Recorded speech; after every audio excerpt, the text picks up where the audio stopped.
ব্যাপারটা হলো জিমে আমি সেভাবে মেম্বারদের ডেডিকেটেডলি অ্যাপসের ওয়ার্কআউট করাই না। কারণ আমার মনে হয় যাদের পেটে বেশি পরিমাণ ফ্যাট আছে তারা যদি অ্যাপসের ওয়ার্কআউট খুব ডেডিকেটেডলি করেন তাহলে হয়তো তাদের অ্যাপসে সেভাবে এফেক্ট আসবে না।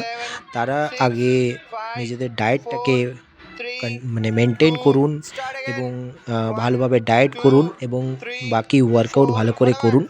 তারপর যখন আপনারা বুঝতে পারবেন যে এবার অ্যাপসের ওয়ার্কআউট দরকার, সেটা কিন্তু আপনার বডি আপনাকে ইন্ডিকেশন দেবে যে হ্যাঁ, এবার অ্যাপসের ওয়ার্কআউট দরকার।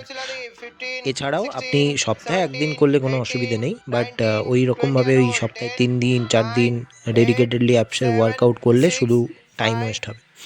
বাট আজকে মেম্বাররা আমাকে রিকোয়েস্ট করলেন যে স্যার আজকে একটু অ্যাপসের ওয়ার্কআউট করিয়ে দিন। যদিও এটা সপ্তাহে ১ দিনই হয়েছে, আর আজকেই ওনাদের অবস্থা মোটামুটি খারাপ হয়ে গেছে। আর তোমরাও এভাবে করো, মানে আমি করিয়েছি Flutter kick with holding 20 Flutter kick 10 second holding, এভাবে পর পর ৩ বার। তো এটা করার পর ওনারা পুরো ফ্ল্যাট হয়ে গেছিলেন। এটা আমি অ্যাকচুয়ালি ২টো সেট করিয়েছিলাম। আর তারপর তোমরা ওনাদের এক্সপ্রেশন দেখলেই বুঝতে পারবে যে কী অবস্থা হয়েছে।